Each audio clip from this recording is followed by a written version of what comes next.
Hi, welcome back. I'm glad you can join me for another book talk. And today we're going to talk about just one book. The reason for it is a debut author. Again, I'd like to give her some focus. And the second reason is because it is a book that I want to honor because May is Mental Health Awareness Month. And I know, there's months that cover every little thing that you can imagine. But this is something that's very near and dear to me. And I also think during this time when a lot of us are sheltering at home, it can be especially difficult. And from my own personal history, I know that understanding and talking about someone's mental health, if it's your own, is not very easy to do. And so I really wanted to reflect again on another book that really discusses this in a really great way. And so let's go ahead and get started with the book, and then I'll share a little bit about what it is particularly I liked about it when it comes to discussing mental health. So first of all, this is a debut book, and it's called This Is My Brain in Love. And I just adore this graphic design cover. It's by I.W. Gregorio. And her other job, by the way, is she is a doctor, a medical doctor. And I got to see her at a panel in ALA in January. So you guessed it. What did I get done? What did I get done? I got mine signed. And this book is now available, I believe. Yep, it came out in April 20th. And so you can order this book now and you can get it in your hot little hands. And I highly recommend it. So order from your favorite indie. If your public library is doing like the curbside pickup, go and do that. Because it's really an excellent book. And first of all, even though I talked about mental health, what I like about this book is it's not like I'm reading a book about mental health. No, this is about people. And I already said, this is my brain in love. This is really at its heart about relationships. And so it is told in alternating perspectives. So you have Will and you have Jocelyn. And when it's first person, so when you're going to Will, you're getting to hear from Will. When you go to Joss, you get to hear from Joss. What I love about this is it's two people who find each other. And the great thing about it is, yes, it does discuss mental health. Okay. First of all, right off the bat, you find out Will has anxiety. Okay. But Will is not anxiety. And I think that's the important thing to keep in mind when we're talking about these things. It's just like, if I were to have cancer, I have a broken leg. I am not my broken leg, and I am not cancer. I am a person. And that's what's really great about this book is it's a wonderful story. So let me set it for you. Okay, so we are in central New York. Okay. And Will, oh my gosh, do I love Will. And I have to tell you, one of my best friends growing up, Will. And so I'm already attracted because I just love that name. And thank goodness he is just a wonderful young man.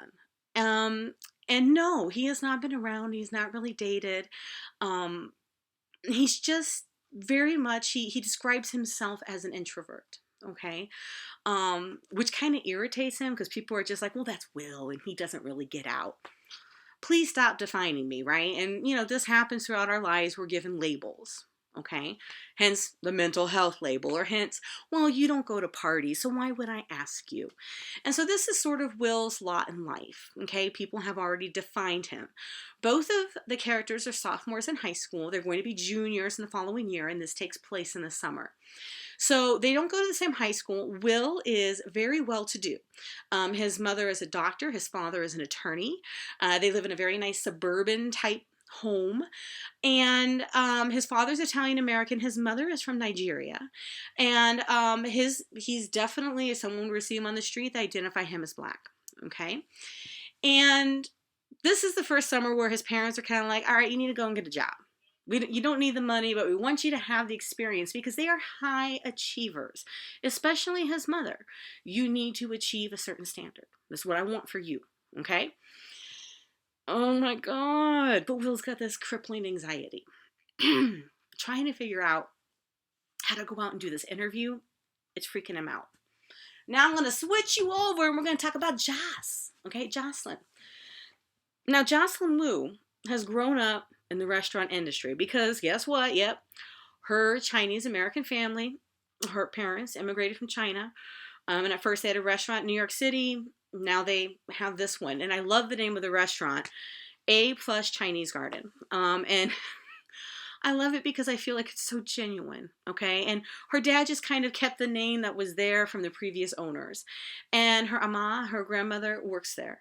And they work 12 hours, probably longer a day, 7 days a week. This family does not have vacation. You know why? Because they own a restaurant and everyone works, including her younger brother who is 12 years old. They work. They make the deliveries on their bicycles.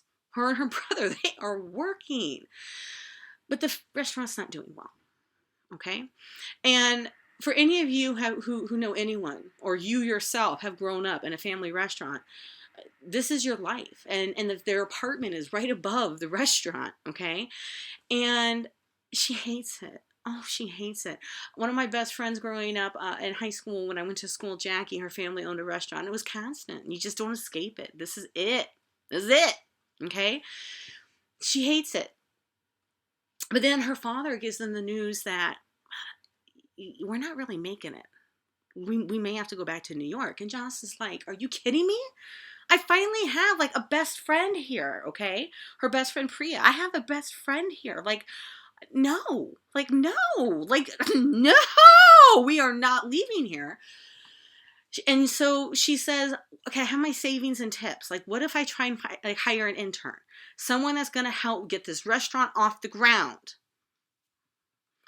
Her dad's very old fashioned. He's like, I'm not paying any money. Dad, my tips. Fine. Fine. I'll let you try. Okay.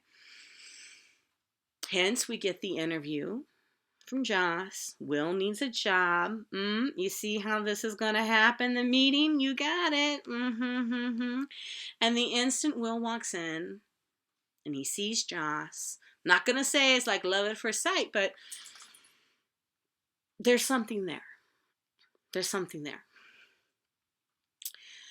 And they start working together and they start coming up with ideas like social media. And it's fascinating to watch how they're trying to save this restaurant. And as they're doing that, they also start to feel an attraction. I'm going to leave it at that. And every chapter, what I love, and I'm going to just show you this, this is my brain on unemployment. Oh my God, so many of us can feel this right now, okay? Or this is my brain on the unexpected, okay? And then it lets you know who's speaking. And so for every single chapter, it's this is my brain, whatever. Because let's be honest, what I love about this book is it sets it up with, this is how my brain feels with this moment. This is how my brain is coping with unemployment. This is how my brain is coping with excitement. This is how my brain is coping with this and that and anxiety and disappointment and all these things.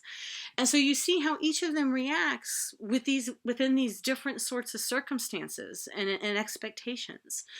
Will, right off the bat, you find out Will has anxiety. Okay.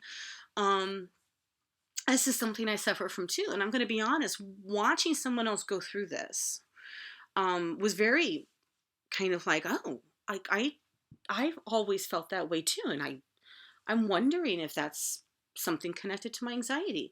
Maybe not. But it gave me things to think about. And it was somewhat comforting, at least for me as someone who goes through it, seeing how Will is coping with it. Okay. And it also talks about depression and those sorts of things. And it isn't like those things take over who the characters are. They are aspects of who the characters are, which is something I greatly appreciated. There is an afterword, an author's note at the end, in which she talks about her own story, which I won't share. It's her story, about mental health, and she offers further resources, which I greatly appreciate. I always like it when authors do those sorts of things when those subjects come up in a book.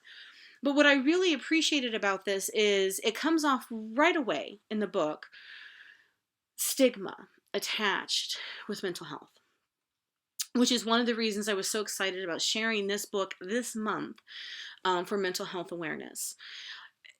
It is such a difficult thing for people to understand. And I will tell you that when I first experienced things or started recognizing things, I was in high school. But I was very good at putting a mask on because I had a lot of trauma going on at home. And so, you just don't talk about those things. Or at least that was that was just it's just what I thought. So I didn't talk about it. So I was very good at putting a mask on everything. And it doesn't always work. And anxiety was probably the very first thing. I couldn't sleep. I couldn't sleep. I felt like someone had punched a fist through the back and was like grabbing my heart. And I thought, I'm having a heart attack. Oh my God, I'm having a heart attack. Because heart attacks, heart disease runs in my family. And it wasn't until a dear friend of our family's, after months of this, my mom was talking to him and he said, Rachel, I think you're having panic attacks. And I was like, panic attack? What is that? Now, I'm not going to say this is how it feels for everyone because we're all different. We all respond to things differently. But I didn't really do much about it. It was one of those, I'm just going to like shove that aside because I don't really want to think about it. And so by the time I addressed things, I was in college. And I still didn't really want to talk about it with people. And I realize now as an adult that a large part of that is the stigma attached to it. I felt ashamed. I felt, why can't I fix this? Right? And it wasn't until years later that I realized there was nothing here I needed to fix. I'm still me. And I gotta tell you, I am freaking awesome. If you have not met me in real life, you're missing out on something awesome. And it took me a long time, though. I felt such shame, and in fact, I told a few people, like one hand maybe, and two of those people, if they disagreed with something I said, would tell me, "Why don't you go pop another pill?" And I was devastated because I already felt like what was wrong with me, and I'm taking medication, and gosh darn it, I should just like put on my big girl pants and suck it up. And to have people you care about tell you those things is hard. So what I really want to do, besides highlighting a fantastic book that I just think you'll love, whether or not you want to read it because you want to understand a little bit what it means to be a person going through this, or whether you just want to read a really great, funny, oh my God, funny novel about just a romance, but also just about how do you break free from your parents in some ways. Gee, that is hard too. Because let me tell you, her parents aren't okay with him being black and dating outside of Chinese American culture. But they also have these great bonding moments over microaggressions. Like she talks about how there's only one other Chinese American girl in her school and people frequently call her by the other girl's name. And he's like, yeah, there's one other black kid in my school and I'm called by his name too.